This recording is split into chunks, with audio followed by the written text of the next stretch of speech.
Yeah, you're But as comfortable with your support, role. yeah, as support, sometimes I feel like I just wonder. You only started playing support like last year, right? Yeah.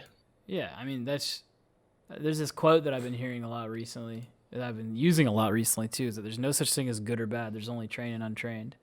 So it's not that Hmm. you're a bad support player. You just don't know how to play support. That's That's fair. just it's just the reality of the situation. Because if you don't Hmm. know what your job, like there's a difference between not knowing your job and doing your job poorly. It sounds like you just Hmm. don't know your job. So why don't we take that into consideration when we watch the beginning of this Recon game? Okay. What do you think you should be doing, and what do you think you're doing wrong? Like, what do you notice? Mm. I mean, like, how do I explain? Like, I feel like I should be looking for like setting around vision, looking Mm-hmm. for picks in other lanes, and working together with my AD carries or junglers or whoever else is in the lane close to me. But like oftentimes, like either they're not there or there is a play to make and I just don't notice it in time. Okay, so it's just not happening for you. Either you're alone or when you're with someone, it doesn't happen. Okay, Hmm. so that's what we'll look for. I can give you like some hard facts. Hard facts are things that you'll do like every game, no matter what. Um, Hmm. they're just fundamentals, things that you absolutely need to incorporate into your play. Uh, Uh, Hitting this minion is a no. okay. Unless the only time you do that is if the other guy does it first. Because the whole point of lane is to be like one auto attack ahead of your team or your enemy. Like you basically just want to keep the wave here and chill. Hmm. Because the first person to get two wins this lane.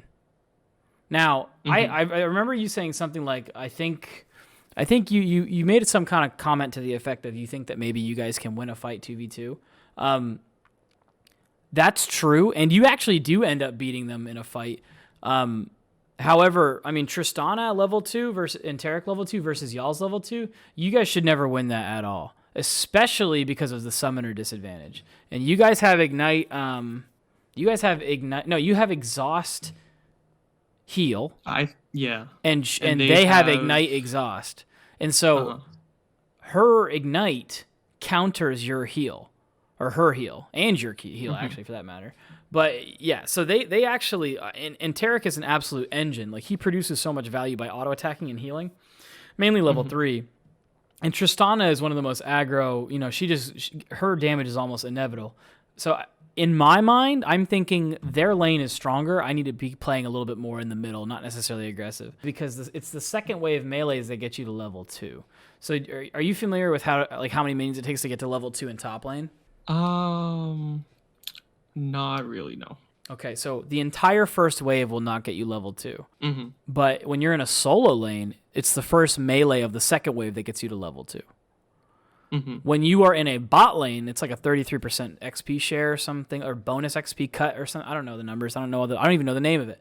But what I Hmm. can tell you is that it's the first melees of the second wave. So basically, the first team to kill 9 minions gets level 2, but not the casters, the melees. So what you want to do is save both of your relic charges for that first set of melees. And preferably it'll be the last two. So that means you'll kill the first 3 melees, the first 3 casters, and then you let your Samira kill one of the melees and you kill both of the melees, the other 2 melees. And that is the fastest and most efficient way to get to level 2. And the reason why Okay. you kill the 8th and 9th minion is because you kill them faster. Samira has to last hit them, but with Relic Shield you can execute them below half. And that's like the fastest way to sprint to it. Yo, it's going on 0. That Hmm. is just download that and copy and paste that every single game, no matter what. The only time that you auto attack the wave is when the other team is auto attacking the wave. Your little item down here charges up based on how much gold you share between your person that you're popping your relic to. So that's why you need to prioritize these guys and cannons at all times. Okay. So that is like so far right now we have you need to race to level 2 by hitting melees on the second wave and Hmm. only hit melees and cannons to give gold. That is like those are super fundamental. Super Okay. fundamental. That's going to speed run your XP and your gold for your sightstone. That's okay. So we hit that. So here, I think you end up saying something along the lines of I kind of want to respect them, and that's fine. That's a decision to make. But here, if I were here, I'd be hitting these melees down. Now, you don't have any more relic charges because you didn't do the first thing we talked about. That's fine. Okay. I would be lightly hitting these minions.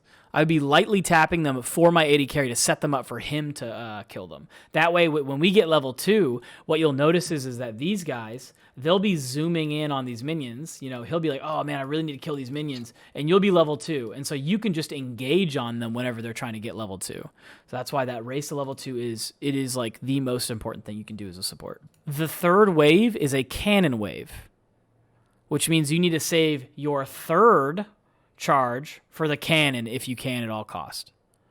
That is the optimal route. And you know what? There's a lot of games that I don't do this, so I'm actually glad that I'm saying this to you because I need to do it a little bit more. You hit that minion, but see, you didn't realize that your cannon's here. So you didn't realize that their cannon's off screen coming towards you. You can always look at your minion wave to see which minion wave's coming. Yeah. No one remembers waves unless you're, paid thousands of dollars to play this game, which we're not. Okay, so you're under tower, you're chilling. See, right here, you go for a little. I hear you say you got a little poke. That was a safe poke. You didn't get much out of it, but you actually. The funny thing is that this is decision making. You need to think of this as a framework. Your decision to poke here was very low risk because you're under tower, so you actually get away with it. I would maybe auto attack her once before eing out, but still, that's fine. But what maybe you didn't notice is that you missed this cannon here. And so that is actually probably not the best play. And so you can just say, okay, well, what did this play do for me? Well, I did about 10% of her life while she's under tower for free. That's pretty good. However, you missed this like 30, whatever, 40, 50 gold cannon that would actually accelerate your Sightstone. So things to consider in the early laning phase. But so far, I like your micro. You played that well. You didn't take any damage and dished out damage, so pretty cool. Okay, this blew me away. The fact that you're using your function keys means that you're better than like almost every plat player. Weird. Like instead of the function keys, I have it at space, B, V, and C. Okay, so they're close. So anytime they're close I in press, your hand. You use your thumb. Yeah. So anytime I press that, because they especially help on Shen. Yes. Because yes. I could just like go for the wave and then look at them, but even as supports, like it helps to know how the other lanes are doing. Yeah, 100%.